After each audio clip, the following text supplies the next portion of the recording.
वाहिगुरु जी का खालसा वाहिगुरु जी की फतेह। सुखमनी साहब की चल रही विचार में आज हम गुरु साहब की कृपा से 13वीं अष्टपदी को समझने का प्रयास करेंगे। ये अष्टपदी दो शब्दों पर केंद्रित है, एक है संत, दूसरा है निंदा। संत उसे कहते हैं जिसने मन को सत्य से जोड़ लिया है, जो शांत आत्मा है, जो परमात्मा से जुड़ा हुआ है, वह संत है। यदि और अच्छे से समझना है कि संत कैसा होता है तो सुखमनी साहब की 7वीं अष्टपदी को सुने, जिसमें गुरु साहब ने सात की महिमा के बारे में बड़ा ही विस्तार से समझाया है। और वही संत के गुण है। और संत कोई भी हो सकता है, औरत भी, मर्द भी, घर पर रहने वाला भी, धार्मिक स्थान पर रहने वाला भी। संगत जी, संत कपड़ों से नहीं बल्कि गुणों से पहचाना जाता है। तो इस अष्टपदी को समझने के लिए पहले श्लोक पढ़ते हैं, जिसमें अष्टपदी का सार है, जिसमें गुरु साहब फरमाते हैं कि श्लोक संत शरण जो जन पर सो जन उदरणहार, संत की निंदा नानका बहुर बहुर अवतार। गुरु से फरमाते हैं कि जो जन संतों की शरण में आता है उसका उद्धार हो जाता है, और जो संतों की निंदा करता है वह बार बार अवतार लेता है, भाव जन्म लेता है। संगत जी, आज के दौर में संत कौन है और असंत कौन, ये जान पाना बहुत कठिन है। इसलिए हम किसकी शरण में जाएं, ये हम कैसे जाने। पर यह सवाल एक सिख के लिए कोई मुश्किल नहीं। वह बिना किसी देरी के बता सकता है कि उसका संत कौन है। एक सिख हमेशा यही कहेगा कि मेरा संत मेरा गुरु है। श्री गुरु ग्रंथ साहब जी यही मेरे संत हैं, और इनके अंदर जितने भी साधु महात्माओं की वाणी दर्ज है वह सभी संत है, और मैं उनकी शरण में ही रहता हूँ। सिख के लिए ये जवाब देना आसान है, पर जब और लोगों को देखते हैं तो उनके लिए इसका जवाब ढूंढ पाना बहुत मुश्किल होता है। पर मैं कहना चाहूंगा कि यदि असल संत की पहचान करनी है तो पहले आप अपने मन को थोड़ा सा जगाएं, उसे गुरबाणी द्वारा ज्ञान से भरें। वह ज्ञान आपको विवेक बुद्धि देगा, जो आपको बताएगा कि कौन सा इंसान संत है और कौन सा असंत। जैसे कोई यदि लालच से भरा है तो वह संत नहीं हो सकता। कोई यदि किसी खास जाति वर्ण आदि से जुड़ा है और दूसरों के बारे में वह गलत बोलता है, वह संत नहीं, क्योंकि संत के लिए सब बराबर हैं। कोई यदि ये कहता है कि मैं ऐसा मंत्र दूंगा जिससे तुम्हारे सभी दुख चले जाएंगे, तो वह संत नहीं, क्योंकि संत जानता है कि दुख सुख आने ही है, ये नियम है। तो ऐसे बहुत से तरीके एक विवेक मन देता है, जिससे मन जान पाता है कि क्या कोई सही संत है भी या नहीं। इसकी सही पहचान हमें तभी होगी जब हम खुद को थोड़ा सा जागृत करेंगे। और इसके साथ सुखमनी साहब की 7वीं अष्टपदी भी जरूर पढ़े, जिसमें साध के गुण बताए हैं, वह संत के गुण भी हैं। तो इस अष्टपदी की शुरुआत में गुरु साहब फरमाते हैं कि संत के दुखण आर जाह कटै, संत के दुखण जमते नहीं छुटै। दुखण भाव निंदा और आर्चा भाव उम्र। गुरु साहब फरमाते हैं कि संत की निंदा करने से निंदक की उम्र कम हो जाती है, भाव उम्र व्यर्थ जाती है। संगत जी, निंदा करना ये वक्त की बर्बादी ही तो है। और गुरु साहब फरमाते हैं कि संत की निंदा करने से, संत पर दोष लगाने से वह जमों से बच नहीं पाता, भाव वह विकारी जीवन वाला हो जाता है। संगत जी, एक बात कहना चाहता हूं कि संत की कोई निंदा करे या तारीफ, इससे संत को कोई फर्क नहीं पड़ता, गुरु को कोई फर्क नहीं पड़ता। यदि पड़ता है तो वह संत नहीं हो सकता। संत तो इन सब के ऊपर होता है, पर जो निंदा करता है गुरु साहब उसकी चिंता करते हैं। क्या है भाई, तो निंदा कर कर के अपने समय और उम्र बर्बाद करता जा रहा है। संत कै दुखण सुख सब जाए, संत कै दुखण नरक मह पाए। संत की निंदा करने से भाव वह इंसान जो सत्य के राह पर चल रहा है, उस पर कोई दोष लगाने से, उसकी निंदा करने से संत को तो कुछ नहीं होता, पर दोष लगाने वाले के सभी सुख नाश हो जाते हैं। वह निंदा करके खुद को ही नरक में, भाव दुखों में, बाहरी दुखों में ले जाता है। वह निंदा की अग्नि में जलता है, वह इस आग में अपने बाकी गुणों को भी गवा लेता है। तो संगत जी, ऐसा हमें बिल्कुल भी नहीं बनना, हमें किसी की भी निंदा नहीं करनी। संत कै दुखण मत होए मलीन, संत कै दूखण शोभा ते हीन। जो धर्म की राह पर चल रहा है उसकी निंदा करने से, उस पर दोष लगाने से अपनी ही बुद्धि मलिन होती है, और संत की निंदा से मन अपनी ही शोभा खुद ही समाप्त कर लेता है। संगत जी, आपने कभी देखा होगा कि जिसे हम बहुत महान मानते हैं, जब वह किसी की निंदा करनी शुरू कर दे तो जो बात सत्य है उस पर तो बात ना करे, पर जो हुआ ही नहीं उसे सत्य बनाकर पेश करे तो वह अपना किरदार खुद ही गंवा लेता है। उसकी निंदा लोगों को समझा देती है कि उसके मन में कोई प्रेम नहीं, कोई भाईचारा नहीं, केवल दिखावा था, भेदभाव था। संत के हते को रखे ना कोय, संत कै दूखण थान प्रष्ट होए। हम सब कहते हैं कि और कोई मारे तो मारे, पर परमात्मा कभी न मारे, क्योंकि जब वह सजा देता है तो बचाने वाला कोई नहीं होता। संगत जी, संत, गुरु साहबान या परमात्मा ये किसी को बुरा नहीं कहते, किसी को बुरे शब्द नहीं बोलते, पर गुरु साहब फरमाते हैं कि ऐ मन, जो किसी को कुछ नहीं कहते, सोच कर देख, यदि उनके मुख से किसी के लिए फटकार निकले, श्राप निकले, तो उसकी फिर कौन मदद करेगा? कोई भी नहीं, उसकी कोई सहायता नहीं कर सकता। और संत की निंदा करने वाले का अपना ही हृदय स्थान भ्रष्ट हो जाता है, मैला हो जाता है। और यदि संत कृपा करे तो संत कृपाल कृपा जे करे, नानक संत संग निंदक भी तरह। और यदि संत कृपा कर दे, मेहर कर दे, तो हे नानक, सत की संगत से, गुरु की संगत से निंदक का पार उतारा हो जाता है। वह निंदक भी पापों के समंदर से पार चला जाता है। इसलिए गुरु की शरण में ऐ मेरे मन तू जा, वहीं जाकर तेरा जो निंदक वाला स्वभाव बदल पाएगा। संगत जी, निंदा हमारा समय, सेहत और जीवन बर्बाद करती है, पर जब गुरु साहब की शरण में रहें तो हमारा समय सही जगह पर लगता है। जब गुरबानी विचार अंदर जाए तो सेहत भी ठीक रहती है, मन भी ठीक रहता है और जीवन मनोरथ भी पूरा हो जाता है। तो इस पदे के बाद अब गुरु साहब दूसरे पदे में फरमाते हैं कि संत के दूखण ते मुख पवै, संतन कै दूखण काग ज्यों लवै। सत्यवादी इंसान जो अपने परिवार में, घर में सुखी बसता है, संत जो धर्म की राह पर चल रहा है, यदि उस पर बिना वजह दूषण लगाया जाए, निंदा की जाए, बदनाम किया जाए, तो निंदा करने वाला निंदा करके खुद का जीवन भ्रष्ट कर लेता है। उसका चेहरा उस काग के जैसा हो जाता है जो गंदगी खाता है और सारा दिन काएं काएं करता रहता है। ऐसा करके वह भले इंसान का, संत का तो कुछ बिगाड़ नहीं पाता, पर इस रोग के कारण खुद बीमार हो जाता है, भ्रष्ट हो जाता है, विकारी हो जाता है।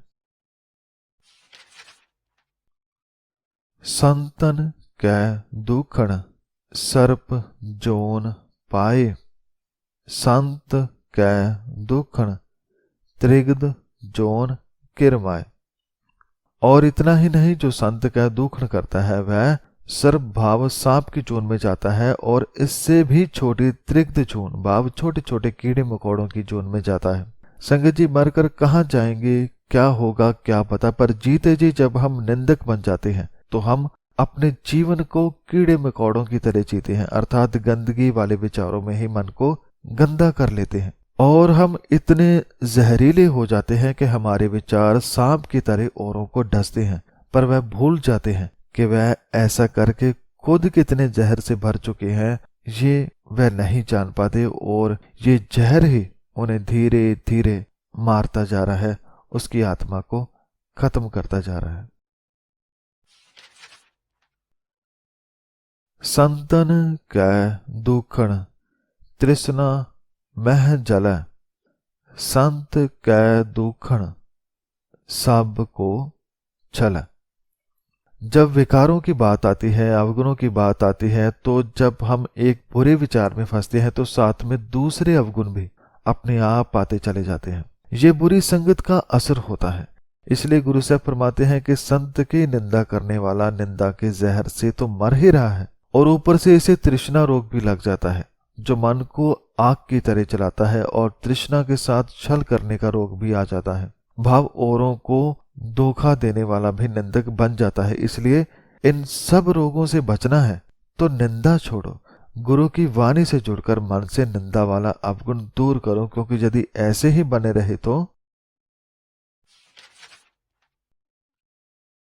संत कै दुखण तेज सब जाए, संत कै दुखण नीच निचाय।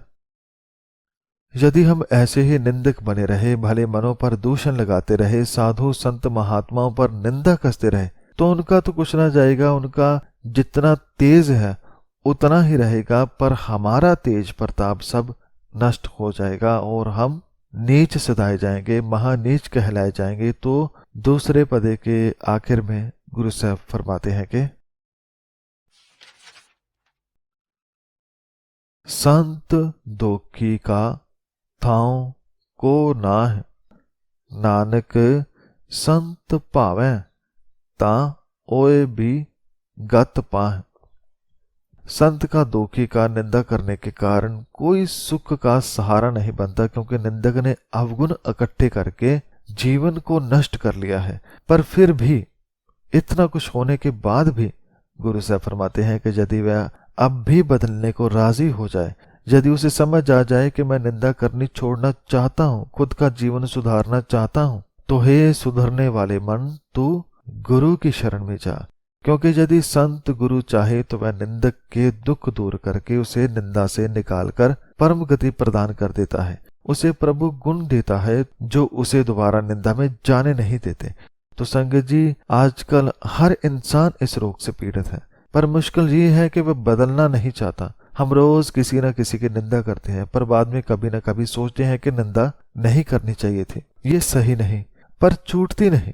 संगत जी, ये अपने आप नहीं छोड़ते। जब गुरबाणी पढ़ेंगे, मन में गुरबाणी के गुण आएंगे, तो निंदा वाला स्वभाव खुद ब खुद चला जाएगा और हम सुखी हो जाएंगे। संत का निंदक महा अतताई, संत का निंदक खिन टिकन ना पाई। तीसरे पदे की शुरुआत में गुरु साहब फरमाते हैं कि संत का निंदक महा अतताई होता है। अतताई भाव आतंक मचाने वाला, किसी न किसी बात को लेकर बिना वजह शोर मचाने वाला। और संत भाव जो सत्य से जुड़ा हुआ मन है, जो उसकी निंदा करता है, वह कभी टिक कर नहीं बैठ पाता। भाव उसका मन एक क्षण के लिए भी आराम नहीं कर पाता, वह सदा तड़पता ही रहता है। संत का निंदक महा हत्यारा, संत का निंदक परमेश्वर मारा। संत का निंदक महा हत्यारा होता है। जैसे कोई किसी का कत्ल कर दे तो उस दोष के बराबर वह मन हो जाता है जो निंदा करता है। निंदा करना, निंदक बनना बहुत बड़ा गुनाह है, पाप है, और देखा जाए तो अपराध भी है। गुरु साहब फरमाते हैं कि ऐसे मन को कोई और क्या मारे, वह तो परमेश्वर की तरफ से मारा हुआ है। भाव उसे परमात्मा के द्वार से भी सम्मान नहीं मिलता, जिसने अपने बेशकीमती जीवन को निंदक बना रखा है। संत का निंदक राज ते हीन, संत का निंदक दुखिया अर दीन। जो सत्य की निंदा करता है, जो परमात्मा के गुणों की निंदा करता है, जो सत्य से जुड़े मन की निंदा करता है, वह राज से हीन हो जाता है। उसे मन के सुख नहीं मिलते। मिले भी कैसे? मन में तो गंध भर रखा है, निंदा भर रखी है, और ऐसा मन संत की निंदा करने वाला सदा भीतर से दुखी रहता है और दीन भाव कंगाल, अच्छे गुणों से कंगाल हो जाता है। और जो भी उसके पास विकार अवगुण बचे हैं, वह इसे और कंगाल बना रहे हैं, इसे और गहरे दलदल में ले जा रहे हैं। संत के निंदक को सर्वरोग, संत के निंदक को सदा बजोग। और जो संतों की निंदा करता है उसके मन में सभी तरह के रोग आ बसते हैं और उसे सदा बिजोग बना रहता है, भाव वह परमात्मा से दूर हो जाता है। संगत जी, जो रब से दूर हो गया, जो प्रकाश से दूर हो गया, उसका जीवन अंधकार के सिवा कुछ भी नहीं। अब वहां केवल अज्ञान है, दुख है, पीड़ा है। इसलिए हमें अंधकार में नहीं जाना, हमें सदा परमात्मा से जुड़ना है। निंदक नहीं बनना, भक्त बनना है, संत बनना है, साधु बनना है, भाव परमात्मा के गुणों वाले नेक इंसान बनना है। संत की निंदा दोख मह दोख, नानक संत भावै, तां उसका भी होए मोख। दोख भाव दोष या बुरा कर्म, मोख भाव मुक्ति भाव छुटकारा। दोख में दोख भाव बुरे से भी बुरा, सबसे बुरा कर्म। गुरु साहब तीसरे पदे के अंत में फरमाते हैं कि संत की निंदा करने वाला भाव निंदा करना ये अपने आप में सब बुरे कामों में से बुरा काम है। ये कर्म सबसे बुरा है क्योंकि ये हमें सत्य से भी दूर करता है और सत्य के विरोध में भी खड़ा कर देता है। पर यदि संत को, गुरु साहब को पता चल जाए कि उसकी कोई निंदा कर रहा है तो गुरु उसे कुछ नहीं कहता। गुरु तो उसे भी गले से लगा लेता है, उसका भी उद्धार कर देता है। हे नानक, यदि संत गुरु को भला लगे तो निंदक की भी मुक्ति हो जाती है, भाव वह भी इस अंधकार से बाहर आ जाता है क्योंकि गुरु उसके जीवन में ज्ञान का प्रकाश कर देता है। संत का दोखी सदा अपवित्र, संत का दोखी किसे का नहीं मित्र। संत का दुखी निंदक निंदा चुगली के कारण अपवित्र मन वाला हो जाता है, इसी कारण उसका कोई मित्र नहीं बनता। दुनिया वाले मित्र नहीं, गुणों वाले मित्र। जैसे अभी हमारे मित्र हैं काम, क्रोध, बैर, निंदा, शोर, कड़वाहट, डर, घृणा, लोभ, मोह, इस तरह के मित्र। पर ये मित्र नहीं है, ये तो मन के शत्रु होते हैं। पर मन ये बात समझ नहीं पाता, ये तो इन्हें ही मित्र समझता है। इसी कारण वह दुखी रहता है, अपवित्र रहता है। यदि वह अपने असल मित्र जान ले के वह कौन है तो जीवन बदल जाए। मन के सच्चे मित्र होते हैं प्रभु गुण, सब्र, संतोख, दया, प्रेम, विनम्रता, सच्चाई, भाईचारा, मिठास आदि गुण। पर इनसे मन मिलता ही नहीं। संत के दोखी को डान लागे, संत के दोखी को सब त्यागे। दान भाव सजा। संत की, परमात्मा के भक्त की कोई निंदा करे तो उससे भक्त को कोई फर्क नहीं, पर निंदक को सजा जरूर मिलती है। और वह सजा क्या है? संत के दोखी को सब त्यागे, उसे सभी त्याग देते हैं, भाव उसका सब साथ छोड़ जाते हैं। संगत जी, जब हमारे पास कुछ ना हो तो आपने देखा होगा कि सब साथ छोड़ जाते हैं। ऐसे ही जिन्हें हम अपना मित्र मानते थे, अवगुण, विकार, असल में वह भी अंत में साथ छोड़ जाते हैं। यदि कोई साथ देता है तो वह परमात्मा, उसके गुण यदि उन्हें मन में बसाएं तो हम कभी अकेले न हो पाएंगे और निंदक होने से भी बच जाएंगे। संत का दोखी महा अहंकारी, संत का दोखी सदा विकारी। संत का निंदक महा अहंकारी बन जाता है और सदा विकारी भाव विकारी जीवन वाला जीवन गुजारता है। निंदा एक ऐसा रोग है जो और रोगों को भी खींचता है, जैसे चुगली, झूठ, क्रोध, घृणा आदि ऐसे और भी बहुत सारे विकार एक निंदा के कारण जीवन में आ जाते हैं। इसलिए इस रोग से जितना दूर रहे उतना अच्छा है।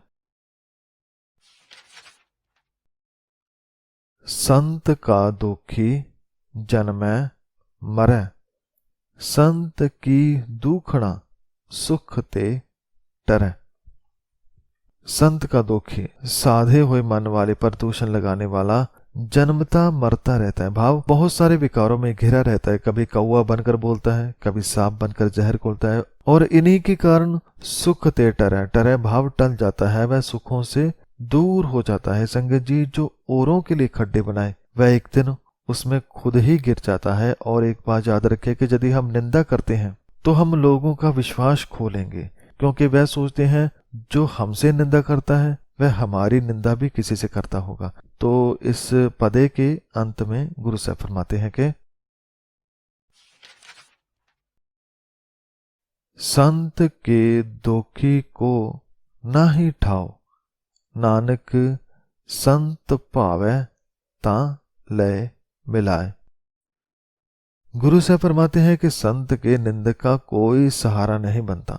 संगत जी, यदि किसी को पता चल जाए कि कोई हमारी निंदा करता है तो हम उससे सीधे मुंह बात नहीं करेंगे, उससे दूरी बना लेंगे। पर गुरु साहब ऐसा नहीं करते। गुरु साहब फरमाते हैं कि चाहे निंदक का कोई सहारा ना बने, पर गुरु अपने निंदक को भी गले लगा लेता है, उसका सहारा बनता है और उसके पाप दूर कर देता है। हे नानक, यदि संत को लुभाए तो वह उसको अपने साथ मिला लेता है। संत का दोखी अध बीच ते टूटै, संत का दोखी कितै काज ना पहुंचै। संगत जी, जो निंदा करके अपना काम बनाना चाहता है, जो दूसरों को नीचा गिरा के खुद ऊपर उठना चाहता है, गुरु साहब फरमाते हैं कि ऐसा इंसान कभी ऊपर नहीं उठ सकता। उसका हर काम बीच में ही छूट जाएगा। जो संत का निंदक है उसका काम अधूरा रह जाता है, वह किसी काम में सफल नहीं हो पाता। संत के दोखी को उद्यान परमाइए, संत का दोखी उज्जड़ पाइए। उद्यान भाव जंगल, उज्जड़ भाव कुमारक, गलत रास्ता। अर्थात जो निंदा करता है उसका जीवन बहुत छोटे दर्जे का हो जाता है।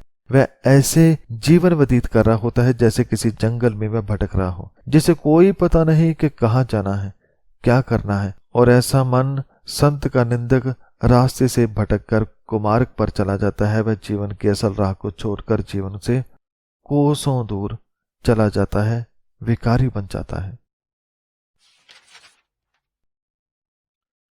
संत का दोखी अंतर ते थोथा, ज्यों सांस बिना मृतक की लोथा। थोथा भाव खाली, लोथा भाव मुर्दा। संत का दुखी ऐसा हो जाता है जैसे मृतक की लोथ हो, भाव जैसे मृतक शरीर हो। वह अंतर से थोथा भाव खाली होता है, उसमें हाड़ मांस तो सब कुछ है लेकिन जान नहीं है, सांस नहीं है। ऐसे ही निंदक होता है, उसके पास शरीर तो है लेकिन आत्मा नहीं, प्रभु गुण नहीं। यदि वह अपने अंदर परमात्मा से जुड़ा होता तो ही उसे जीवित माना जाता। और संगत जी, जो भीतर से परमात्मा से जुड़ा होता है वह कभी किसी की निंदा चुगली नहीं करता। संत के दोखी की जड़ किच ना है, आपन बीज आपे ही खा है। और संत का दोखी जो भले इंसान की निंदा करता है, जो धर्म के राह पर चलने वालों पर लांछन लगाता है, उसका अपना जीवन कुछ नहीं होता। उसके जीवन में केवल निंदा है, सिमरन नहीं, पाठ नहीं, भले कार्य नहीं, जिस कारण उसकी जड़ नहीं लगती, भाव परमात्मा से जुड़ नहीं पाता। और जो उसने अपने अंदर बीज निंदा का बोया होता है उसी का फल खाता है। निंदक सोचता है कि किसी को बुरा बोलकर वह खुद सच्चा बन जाएगा, पर ऐसा नहीं होता। झूठ हमने बोला है, बुरा हमने किया है, निंदा हमने की है, तो झूठे भी हम ही बनेंगे, बुरे भी हम भी बनेंगे, कोई दूसरा नहीं, क्योंकि जो बीजा है वही खाना पड़ेगा। तो 5वें बंद के आखिर में गुरु साहब फरमाते हैं कि संत के दोखी को अवर ना राखण हार, नानक संत पावै ता लय उबार। जैसे कोई नशा करता है तो उसे कितना भी समझाओ वह समझता नहीं, और वह नशे के कारण परिवार गवा लेता है, सेहत गवा लेता है, दोस्त गवा लेता है। ऐसे ही निंदा का नशा है, जो इसे करता है वह भी अपना सब कुछ गवा लेता है। संत की निंदा करने वाले को कोई नहीं रखता, कोई उसका साथ नहीं देता, कोई उसे अंत में संभालता नहीं, और ये उससे छूटना भी चाहे तो छूट नहीं पाता, क्योंकि ये रोग उसके अंदर तक चला गया है।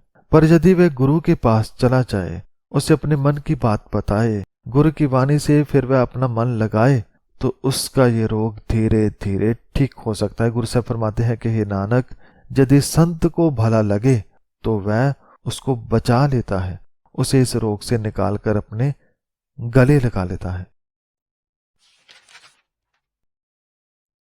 संत का दुखी इयों बिल लाए, ज्यों जल बिहोन मछुली तड़फड़ाए।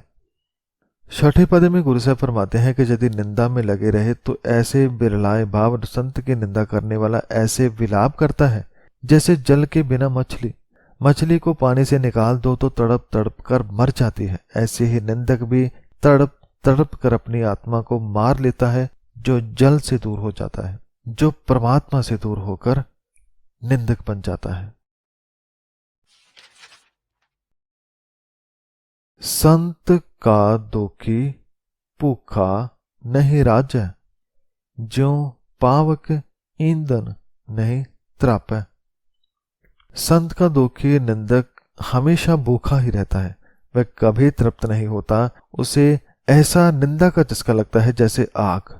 पावक में भाव आग में कितना भी ईंधन डालते जाओ, वह सब कुछ जलाकर राख कर देगी। हम सोचते हैं कि ज्यादा निंदा करने से, इसका मजा लेने से हम अपना भला कर रहे हैं। नहीं, हम खुद का मुख गंदा कर रहे हैं, खुद उसकी आग में दिन रात जल रहे हैं। ये ऐसी आग है जो अपनी मर्जी से नहीं बुझती, क्योंकि निंदा जितनी होगी ये आग बढ़ती रहेगी, हमें जलाती रहेगी। ये तभी रुकेगी, तभी शांत होगी जब इस मन को परमात्मा के नाम का शीतल जल मिलेगा। संत का दुखी छुटै अकेला, ज्यों बुआड़ तिल खेत माह दोहेला। संत का दुखी भाव जो संत की निंदा करता है, जो ईश्वर से नहीं बल्कि झूठ से जुड़ता है, वह ऊपर से तो दिखने में बड़ा स्वस्थ और हंसमुख लगता है, मगर अंदर से खाली और मैला होता है, जैसे तिल का पौधा। कुछ पौधे ऐसे होते हैं जो ऊपर से अच्छे लेकिन अंदर से खाली होते हैं। वह पौधा ऊपर से तो सुंदर दिखाई देता है, पर जब खोल कर देखा जाए तो अंदर से जला हुआ होता है, वह अपने बीज को भी जला देता है। ऐसे ही निंदक अपने स्वभाव से खुद को अंदर से जलाकर राख कर लेता है। संत का दुखी धर्म ते रहत, संत का दुखी सद मिथ्या कहत। संत का दुखी निंदक धर्म से भ्रष्ट हो जाता है। संगत जी, निंदक किसी एक धर्म से नहीं बल्कि हर एक धर्म से भ्रष्ट हो जाता है। पारिवारिक धर्म से निंदा करके रिश्ते बिगाड़ लेता है, संसारिक धर्म से भी निंदा करके अपना किरदार गिरा लेता है। ऐसे सभी धर्मों से वह भ्रष्ट हो जाता है जो वह कमाता है। जिसे वह झूठ निंदा की दीवार पर खड़ा कर रहा है, वह एक दिन गिर जाती है। उसका ये रोग, झूठ निंदा, उसे अंदर तक भ्रष्ट कर देती है, जीवन को बर्बाद कर देती है। किरत निंदक का धुर ही पया, नानक जो तिस भावै सोई थिया। किरत भाव किए कर्म का फल, निंदक का निंदा करने का फल उसके धुर अंदर भाव भीतर तक फल जाता है। जो निंदा का बीज उसने बोया था वह उसका ही फल खाता है, जो बोया था उसे खाता है, दुख पाता है।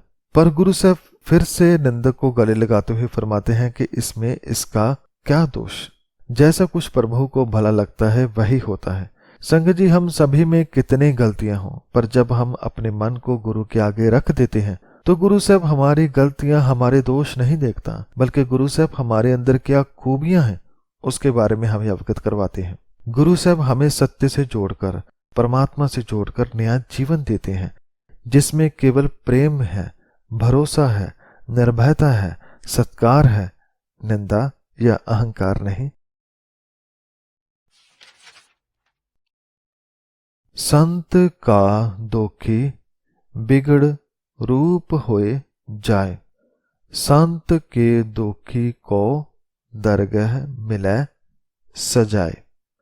सातवें बंद की शुरुआत में गुरु साहब फरमाते हैं कि संत का दुखी शांत आत्मा की निंदा करने वाला अपनी ही आत्मा का रूप बिगाड़ लेता है, उसका रूप बिगड़ जाता है। भाव व विकारों के कारण करूप हो जाता है और इसी कारण वह दरगाह बाप परमात्मा के द्वार पर भी सजा पाता है। सजा संगत जी निंदक पहले ही भुगत रहा है। रब से दूर हो जाने की ये हम अपनी आत्मा को पहले से ही सजा दे रहे हैं। इसके अलावा और ज्यादा इन अवगुणों में फंसकर आत्मा को परमात्मा से दूर करके सजा के भागीदार बनते जा रहे हैं। संत का दुखी सदा सहकाइए, संत का दुखी ना मरे ना जीवाइए।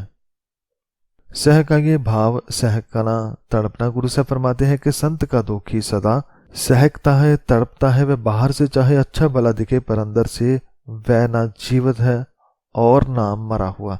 वह इन दोनों के बीच तड़प रहा है, दुखी हो रहा है, सहक रहा है।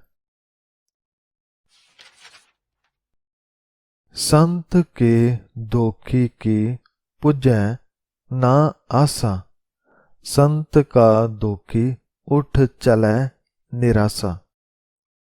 संत का दुखी निंदक आशाएं तो बहुत बनाता है परंतु पूरी एक भी नहीं होती। वह निंदा करके दूसरे का नुकसान करवाना चाहता है, पर ऐसा करने से वह दूसरे का तो नहीं बल्कि खुद का नुकसान जरूर करवा लेता है। वह अपने किरदार को गिरा लेता है और ऐसे निंदा कर करके निराशा भरा जीवन जीकर मैला अवगुणों से भरा चला जाता है। संत कै दोख ना त्रिष्टै कोय, जैसा पावे तैसा कोई होए। संत के दोखी को निंदा करने वाले को मन की स्थिरता प्राप्त नहीं होती और जैसी उसकी नियत होती है वह वैसा ही स्वभाव बना लेता है। संगत जी ऐसा स्वभाव कभी शौक के लिए भी नहीं बनाना चाहिए। जैसे नशा शौक के तौर पर लो तो आदत बनते देर नहीं लगती, ऐसे ही निंदा है, यदि इसका स्वभाव बना लिया तो ये स्वभाव ही हमारी आत्मा की मौत का कारण बन जाती है। पया किरत ना मेटै कोय, नानक जाने सच्चा सोए। 7वें पदे के आखिर में गुरु साहब फरमाते हैं कि ऐसा स्वभाव जो बना लिया, जो पीछे इसने निंदा कर करके खुद का स्वभाव बना लिया, इसे मिटाया नहीं जा सकता क्योंकि ये आदत अपने आप छूटने वाली नहीं। गुरबानी में आता है कि किसी भी बुरी आदत में फंसने का तरीका तो हर कोई जानता है पर उससे छूटने का तरीका किसी को नहीं पता। हे नानक, इस भेद को केवल वह सच्चा प्रभु ही जानता है कि वह मन कितना दुखी है, कितना तड़प रहा है, कैसे वह अपनों ही अवगुणों के पिंजरे में कैद है। मगर घबराने की जरूरत नहीं क्योंकि अब 8वें बंद में गुरु साहब इस रोग का इलाज समझा रहे हैं कि क्या किया जाए जो इस रोग से जान बच जाए। गुरु साहब फरमाते हैं कि सब घट तिसके ओह करण हार, सदा सदा तिसको नमस्कार। सबसे पहली बात तो याद रखनी है कि हर एक घट, हर एक हृदय उस परमात्मा का ही है, वही सब में बसा हुआ है, वही कारण है, वही सब कुछ करने के समर्थ है और वही सब कुछ करवाने वाला है। जो सब कुछ करवाने वाला है उसको सदा सदा नमस्कार करनी चाहिए, उसको सर झुकाना चाहिए। भाव कि सबसे पहले तो परमात्मा को सर झुकाओ और इस बात को याद रखो कि वह परमात्मा सभी के अंदर है। जब मन ऐसे सोचेगा कि हर एक के मन में, दिल में वह एक है, तो फिर वह किसी की निंदा नहीं कर पाएगा क्योंकि सब में तो रब है। प्रभ की उस्तत करो दिन रात, तिसह त्यावो सांस गिरास।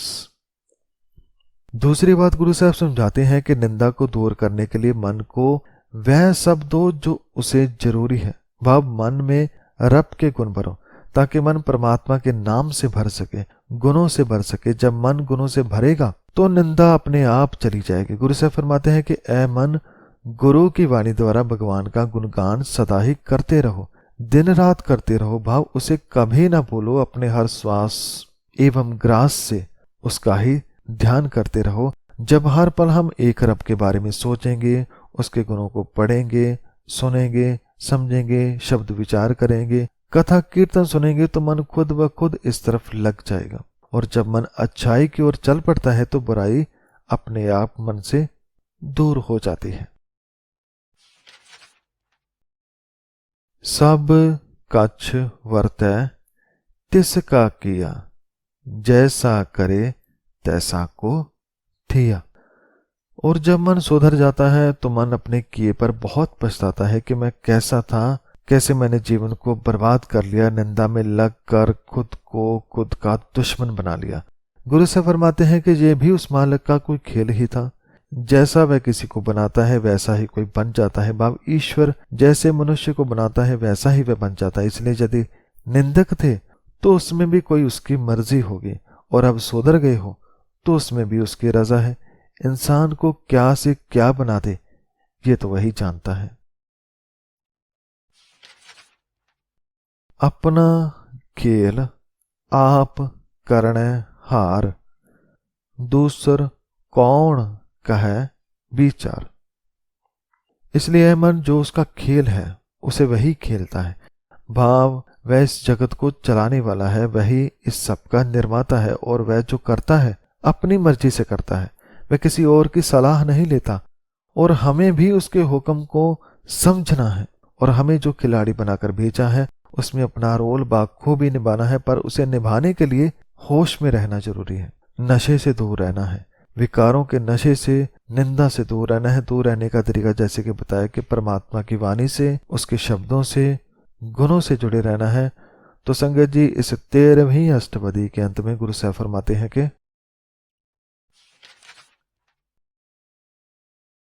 जिस नो कृपा करे तिस आपन नाम दे, बड़ भागी नानक जन से।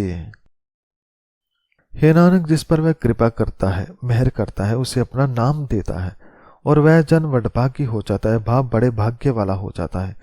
संगत जी, पहले निंदक अपने भाग्य को निंदा कर करके दुर्भाग्य बना लेता है, लेकिन जब गुरु साहब इसे प्रभु की वाणी से जोड़ते हैं तो वह उस नाम को पाने के लायक हो जाता है जो उसके भाग्य को चमका देता है।